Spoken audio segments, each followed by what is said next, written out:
Welcome to the Why Did I Get Cancer podcast. I'm Deborah Herlax-Enos, a small-town girl turned TV nutritionist and healthy living expert. I design health programs for the average guy or gal, including those average guys named Metallica. On September 1st, 2020, I was diagnosed with breast cancer. I asked every oncologist the same question, why did I get cancer? But none of my doctors had good answers for me. I wanted answers, and that's why I started this podcast. I want to help you to lower your cancer risk and provide self-care tips for those in the battle. I'm getting answers, and I want to share them with you. What did I take away from today's episode? The importance of having safe people in your life. These are people who are really willing to tell you the truth. Anne had some safe people in her life, and what she said is that you just never know what is on the other side of transparency and really, again, telling people about your secrets. And for Anne, what was on the other side of being transparent was the beginnings of Auntie Anne's pretzel franchise, and it became the most successful pretzel franchise in history. Listen to today's episode for part 2 of my candid conversation with Auntie Anne.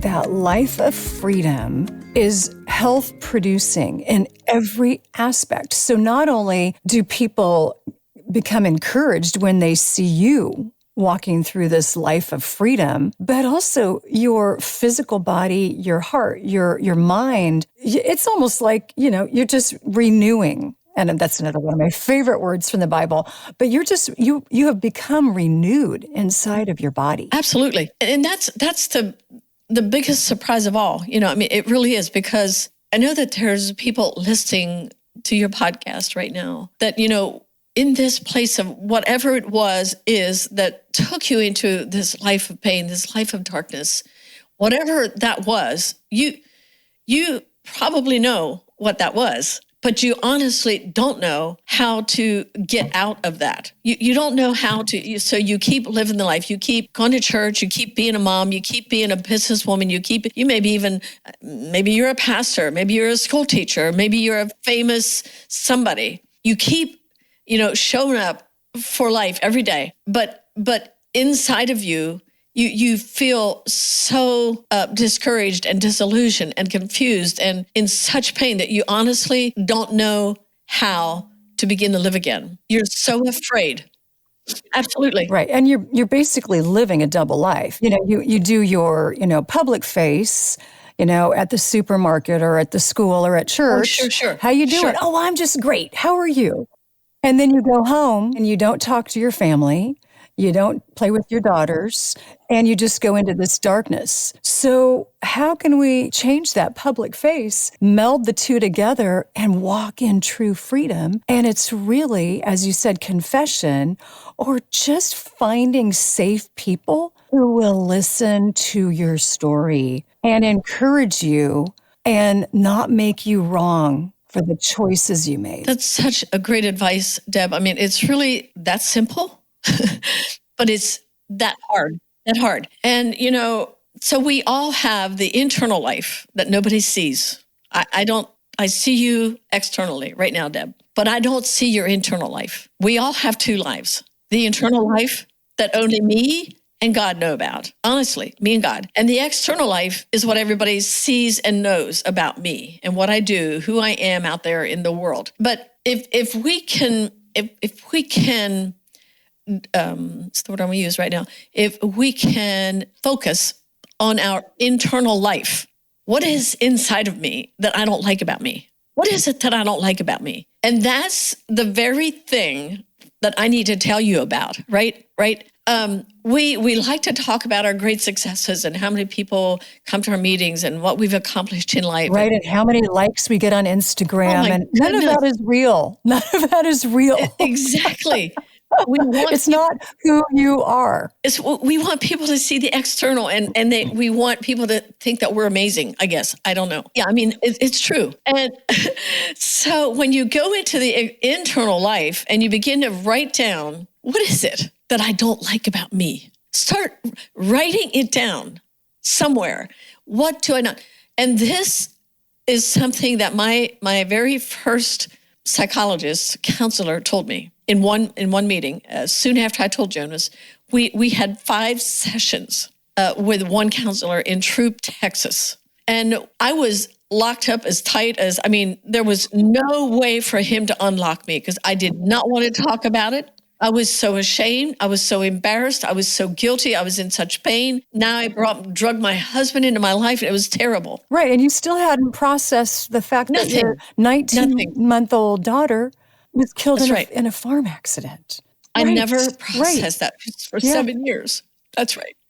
So in one of my sessions with him, he said to me, Ann, I want you to go home and I want you to come back next week and I want you to write on a piece of paper 10 things that you like about yourself. What a great exercise. Oh boy. Oh yeah. Do you know what? I bawled like a baby. I said 10 things that I like about me. And he said, yes. I'll never forget it. I said, hey, listen, I can't think of one thing that I like about Ann Byler. And he said, oh, okay. So then why don't we start with 3 things that happened to you that hurt you? Wow. Okay. Now I could relate to that. I was still there. I was. You could do 10 of those. I could. Yeah, exactly. My point is, it's really important to begin to write down. If you can't talk about it, I do understand that. You have to understand what I'm talking about right now, Deborah, is that it's 25 years of living out this lifestyle of transparency, openness, honesty, James 5:16 model. Talk about stuff that bothers me instead of stuffing it in my belly. So I understand how hard it is. But the only way out, and you said it, is to find someone. It's really the only way. You know what we do with our pain? We stuff it. We drink it away. We drug it away. We sex it away. We get really busy. We busy it away. We minister it away. All of these things that we do to kind of stuff it so that we can feel good about me for a moment. And the hard thing is, and this is the principle, you find it throughout the Word of God. I pick on James 5:16. That's my verse, but there are many, many, many verses in the Word of God that talk about freeing yourself, talking about being open. There's so many. So if you want to change your life and you want to change who you are, if you don't like who you are, let me tell you, there is hope for you because God ordained for you to like who you are. Love your neighbor like you like yourself. He made you beautiful. He created you to house his presence. And it grieves his heart. It grieves his heart that you don't like who you are. I understand it perfectly. So begin to just find the courage, sit down somewhere where it's just you and Jesus, maybe on your phone or find a notepad or something. Begin to write what you don't like about you. And then decide, find a friend, somebody that you totally trust. Not somebody that thinks they have to give you answers. All right? No. Right. You're not looking for somebody to say, oh, no, that's not true. You're a wonderful person. And I love I'm a mentor for at-risk youth. And one of the things I love about mentoring is I love you too much to let you stay the way you are. Exactly. Right? And that's what we're talking about here is somebody who loves you enough to hear you out and not try to change your mind. Yes. Right. Yes. You're confessing. You're telling your story and it's your story. Exactly. And you want to talk to somebody that understands that they have 2 ears. 2 ears, 1 mouth, 2 ears. That means we have to listen twice as much as we talk. Okay, how many of us do that very well? I put myself in that category. I hear you. But in my pain, honestly, I just wanted somebody to hear me out and then not judge me. Mm-hmm. And I feel like as believers, we need to be encouraged to. It's okay not to have all the answers for someone in deep pain. I love the model of Jesus. What did he do with people in great pain? He paid attention to them, number one. He saw them and he went to them. He listened to them. He touched them. And just if you look at his model, you will understand that I feel like Jesus is the greatest listener of all time. He's also the greatest storyteller of all time. He told stories, parables, to help people understand the point he was trying to make. So when people come to us, I've practiced this. I'm much better at this than what I was, I promise you. There was a day in my life when I had no problems. I had all the answers. Voila.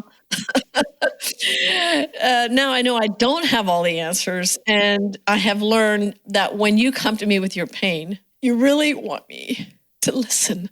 And you don't want me to throw Bible verses in your face the minute you say something that's a little bit, That's right. we're here to carry one another's burdens. That's what is told. We're told in the Word of God to bear ye one another's burdens. How do I know what your burden is if you don't tell me? Well, maybe your house burned down, or you lost a child, or you need food. Those are burdens as well. But the burden that most of us carry is the emotional, internal burden that we don't know how to carry it alone, and we're not meant to carry it alone. So find someone. And it sounds like what you're talking about is compassion. Truly, it truly is.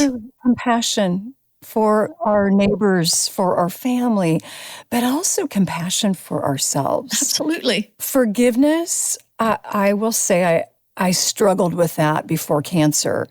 And I would say I contributed potentially to my health and my lack of health because I was somebody who harbored unforgiveness for years. And then I do these scenarios in my head of, well, I should have done it that way, or I could have done it this way, or I should have said this to this person. And so even though I'm in health and wellness and have been for 30 years, my health for the last 10 years has not been great. And then I ended up with breast cancer.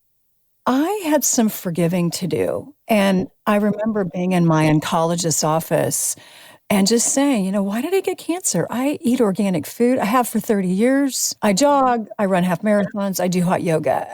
How could this possibly have happened? And I just felt this, thunderbolt in my head of, what did you contribute? Meaning, what did I do? I mean, health is not just about diet and exercise, but it's also mental. And that is, that's right. I'm realizing the more I do this podcast, the more the mental aspect really plays such a massive role, more than I ever expected in health. I mean, you've heard my story in the last few minutes, 30 minutes, 45 minutes, or however long we've been on here. But the physical ramifications for me were, I was breaking down from the inside out. I mean, my stomach was I thought I had ulcers in my stomach for years. I finally went to the doctor and he said, no ulcers. I had no idea. My heart ached so bad that I went and I thought I was having a heart attack. I went to the doctor about that and he tested me, he said, your heart is perfectly fine. I mean, I had constant headaches. I had backaches. I mean, even to the point where my knees were starting to get, I'm in my 40s, come on. Right. A little too young for and this. I weighed 92 pounds. I mean, why? So, I mean, I was physically breaking down, and there is and I'm not a nutritionist, but I've learned a lot about that in the last 20 years, only because I wanted to feel better on the inside. I wanted to be physically well.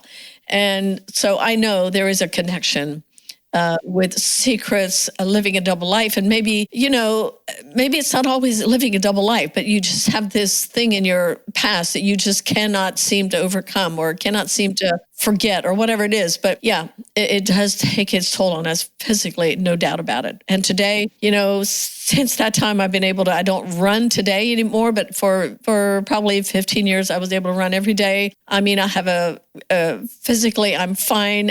I'm healthy. I've learned all about nutrition and eating better. And every now and again, I sneak a cookie or something, you know what I'm saying? But for the most part, I'm aware that what I put in my body is going to impact me, so it's really important to know that. Would you say that your health improved fairly quickly after confessing and talking about your story to Jonas and getting in some therapy? Yeah, it took longer than what I wanted it to take because honestly, I did not understand all the things I understand today. So it was kind of like, I made the confession, and then for a number of years, Jonas and I worked through some of our maybe 5 years of our marriage and we were able to talk through things enough on our own and to where we had a good marriage, and it's like we'd started over again. And then the redemption that God really, a part of that redemption was Auntie Anne's was 6 years later. And I went into Auntie Anne's with a lot of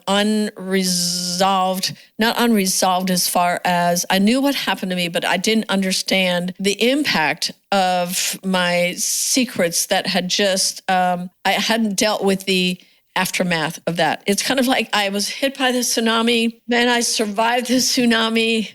I moved to another area. Jonas and I were still living together. We built a little house together. We had our family there, but I could not forget about the tsunami. And I never was able to talk about how that tsunami impacted me, body, soul, and spirit. And so that journey took me quite a while, but it all started. My journey back to wholeness all started with my one confession with Jonas. And then a number of years later, I was able to go to a psychologist, and he was able to help me understand I need to just talk about everything in my life that ever happened to me. And I began to tell my story, first of all, to psychologists, never dreaming that I would ever tell my story to the world.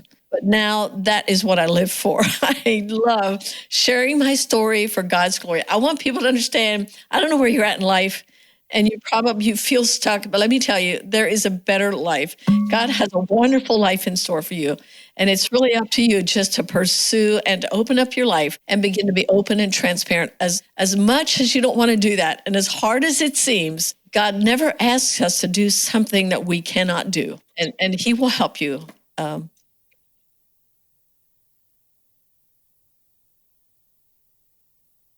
Oh, yes.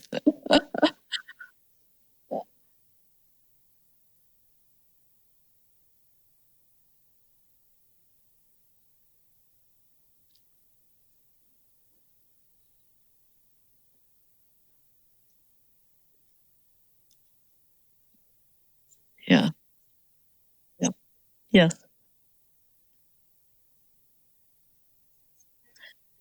Yes. That's correct.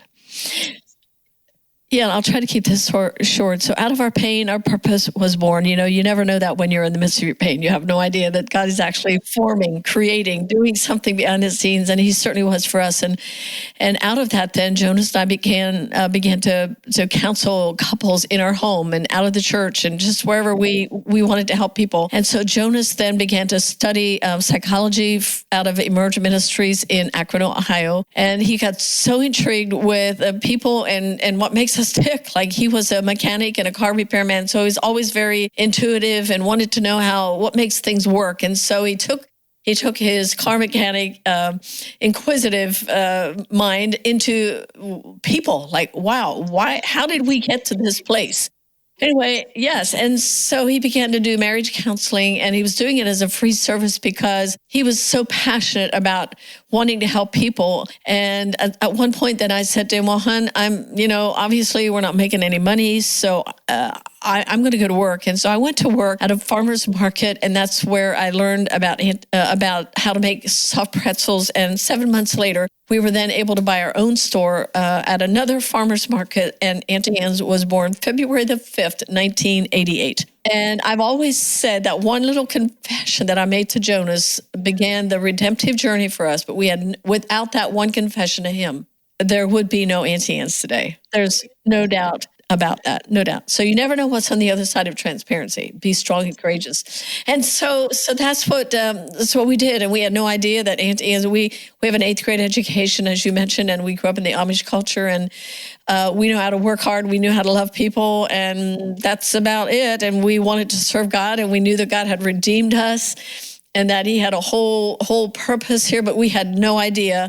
We thought it was just one store in Downingtown, Pennsylvania, and that one store then was enough we made enough of money there for Jonas to be able to grow his counseling service. And then we did 2 stores the first year, and the next year we did 12, and the following year we did 35 stores, and the following year we did 70 stores. So from 1988 to 1990, we built about 40 stores. And then from there, we went international. And the story is found in my book. It's called Overcome and Lead. And that will give you all of the details. And, there's a lot of questions. People wonder, how did we do this? And I have to say, more than anything, we quickly discovered that God had a purpose here that we didn't see coming, but we knew that there was something going on and that God had a plan for us. And we at one point decided, my husband said to me, we were trying to, we were like, I don't know how to do this. I don't know how to do franchising. We don't know anything about business. And we kind of, we're a little bit like scared and a little whiny about, I don't know. So the way we grew was, God brought to us people that were, knew more about business than we did. And God just, took us into the international world. And what grew us was the people that God brought our way. I learned as I was building the company on the job training. And one thing that we knew for sure was that God created Auntie Anne's, and it was a modern day business miracle. The other thing that we knew for sure was that God created Auntie Anne's to give. And so giving became our purpose with Auntie Anne's. And that part of my story is so exciting that I think we'll have to do another podcast, Deborah, to talk about that.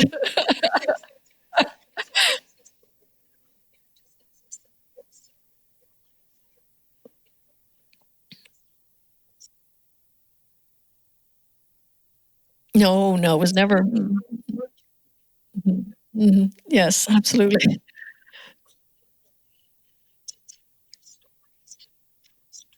Mhm.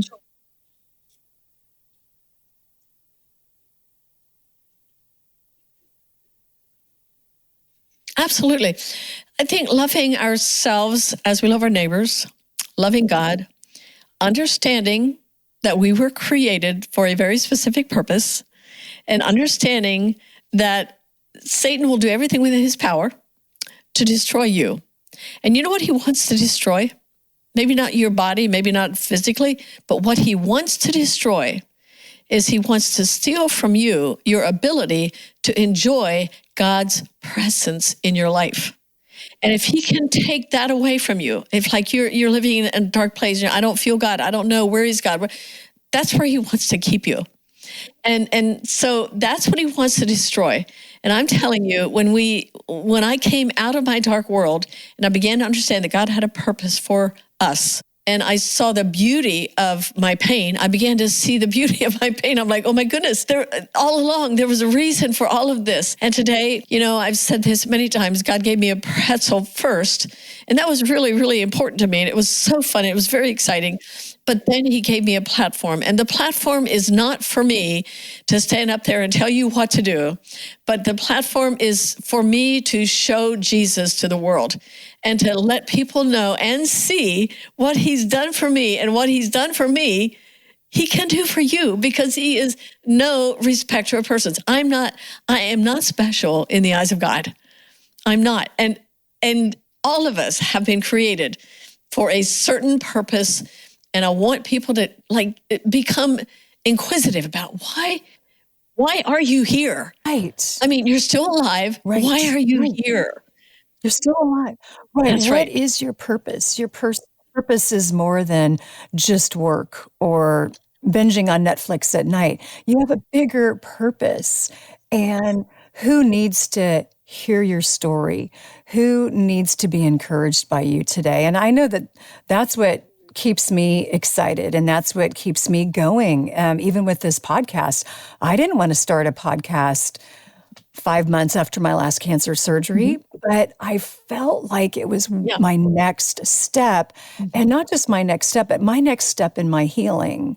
Absolutely. Was to really, help people who were in the battle, or even to help people avoid having to be here. What can we do to try to avoid this, try to avoid cancer or any type of disease? And I think you have really given us so much to think about today. And what I love is that you have walked out of darkness, and that changes everything. It changes your family. It changes how you feel about yourself. It changes you on a cellular level. Absolutely. So that you are walking in great health. And when you walk in the light, when you walk in the light, as he's in the light, and you discover your purpose, that's a whole other level of life. And what I realized as I was discovering this, finding my purpose, helped me to overcome.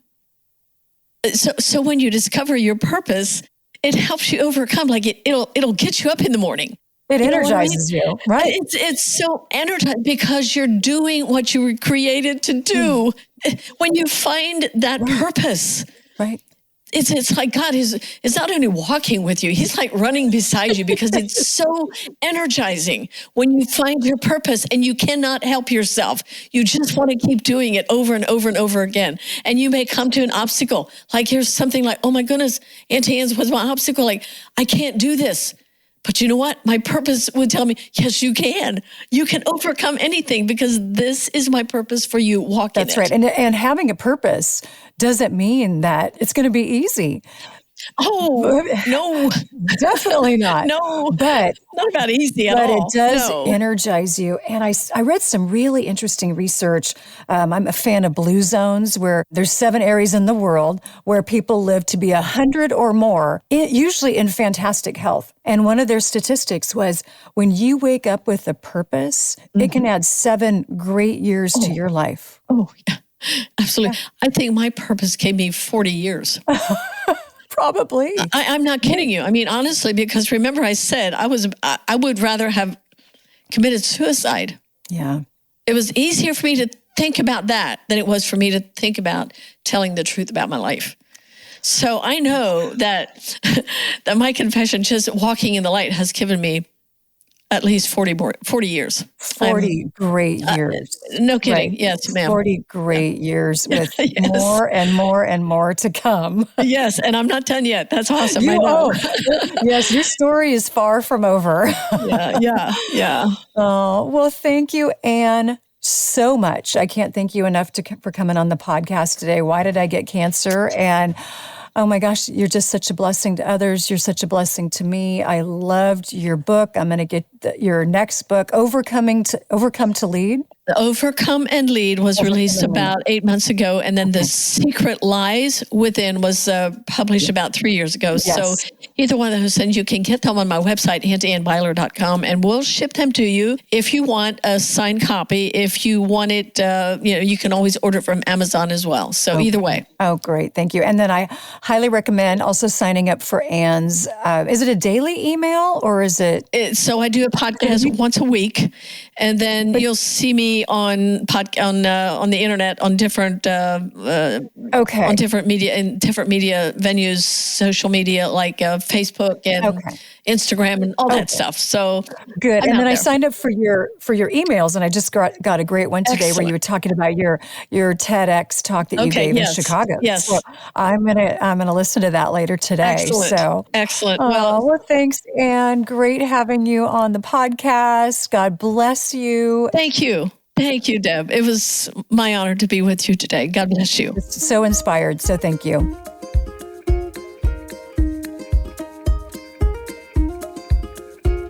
One of my favorite supplement companies is Seeking Health. This company was created by Dr. Ben Lynch, author of Dirty Genes. I'm a huge fan, and one of the products that I love so much that he's created is this liquid vitamin D. My body has a hard time breaking down supplements, so I love the flexibility of having liquid vitamins. And I started this product a few weeks ago. I went to get my vitamin D tested, and it had gone up significantly. So I was thrilled with the results. And use the code ENOSFEB22 for 10% off your order.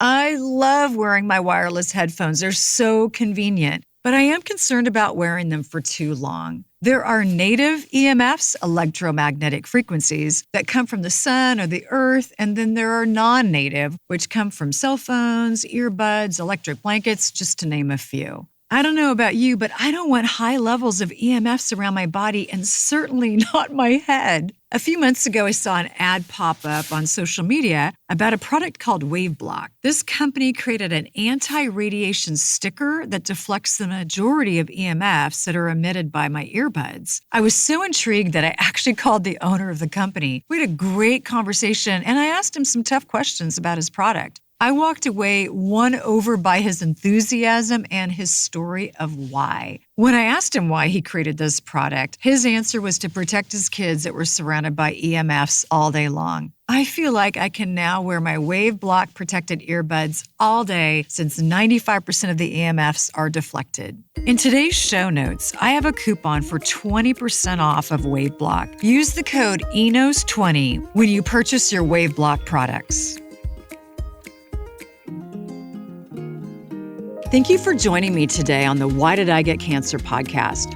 I've got my shopping guide for all of my cancer self-care items in the show notes, along with information about today's guest and our show sponsors. And don't forget to subscribe to my podcast so you never miss an episode. Keep in mind, I'm not a doctor. I'm just a gal that got diagnosed with cancer and wanted answers. If you need medical advice, please be sure to consult with a medical professional. And thank you for listening.